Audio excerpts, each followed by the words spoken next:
3.5 million people put more than $4 billion into a cryptocurrency. It had no blockchain, not a broken one, none at all. What it had instead was a database, a list of numbers the company could rewrite whenever it wanted. Every fraud is a clock, and this one was dead the day it launched. The 5 years that followed were just the time it took for the rest of us to notice. It was sold as the cryptocurrency that would kill Bitcoin, a coin called OneCoin, run by a woman the world called the Cryptoqueen, and the strangest part is how few people have heard of it. Under one of the most watched videos about this story, the top comment, 22,000 likes, still says, "I'm hearing about this for the first time." 3.5 million did not hear about it for the first time. They were inside it, in as many as 175 countries, watching a number on a screen climb and calling it a fortune. This is how a coin made of nothing traveled the world. The company that sold a number and called it a currency. The Cryptoqueen was Ruja Ignatova, and the unsettling part is that her credentials were real.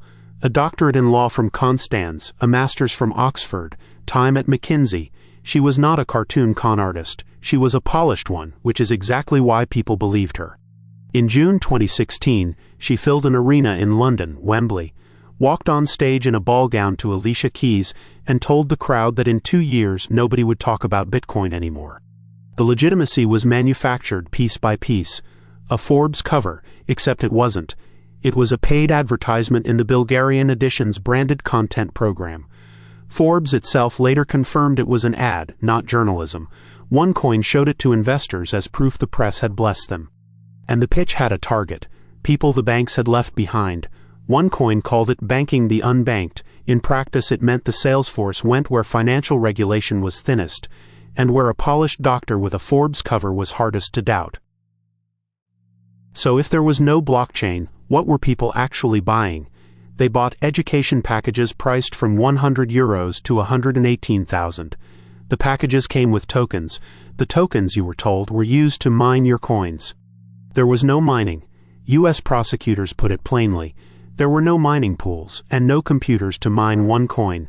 The coins were entries typed into a database, and the price of a coin wasn't set by any market, it was set by the company. In an email, Ignatova asked a developer to build a system where she could, quote, set the price manually and control the traded volume.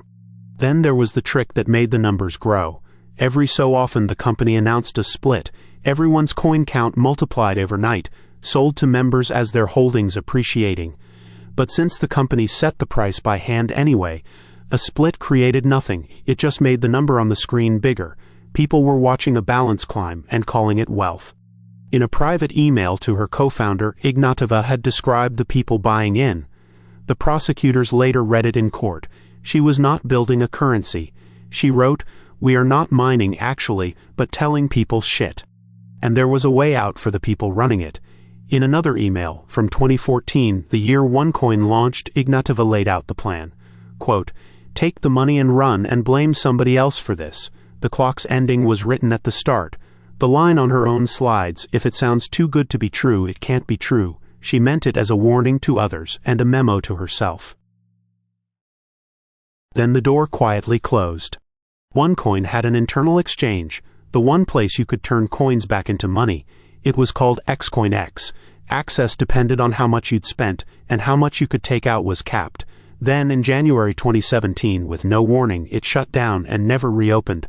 The coins people had earned could now only be spent inside OneCoin's own shop. The money went one way, in. Regulators had started to notice earlier. Britain's financial watchdog posted a public warning in 2016, be wary of OneCoin. Then, after legal pressure from a London law firm and a PR outfit working for OneCoin, the warning came down. Promoters used the silence as proof. If we were a fraud, they told recruits, that warning would still be up. By then, the recruiting had a logic of its own. In a pyramid, you can't get your money back without pulling someone else in. So the people who'd lost the most had the strongest reason to keep selling. To friends, to family, to their own church. The scheme didn't need its founders anymore. It ran on the losses of the people inside it. Who actually paid? Not the people on the magazine covers. In Scotland, a woman named Jen McAdam, who'd been bedbound for years with chronic illness, put in her late father's money. Within 3 months, the friends and family she'd brought in had lost around £220,000. When she started warning people, OneCoin's lawyers sent her a legal threat. The reach went far past Scotland.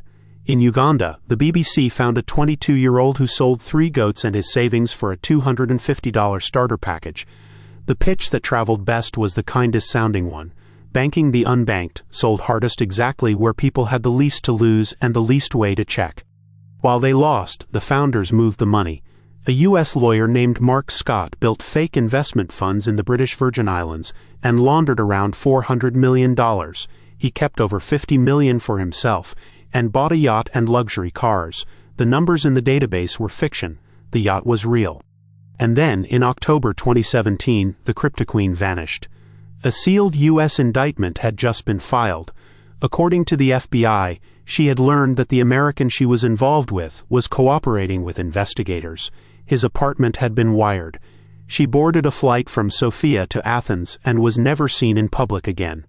What happened to her is still unknown.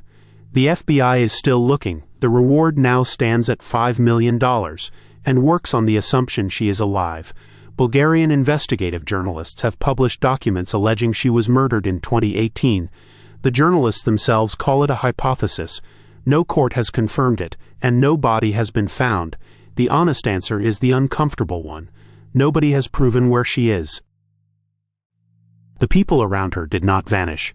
Her brother, who ran OneCoin after she left, was arrested at an American airport, cooperated, and walked out on time served. The co-founder got 20 years.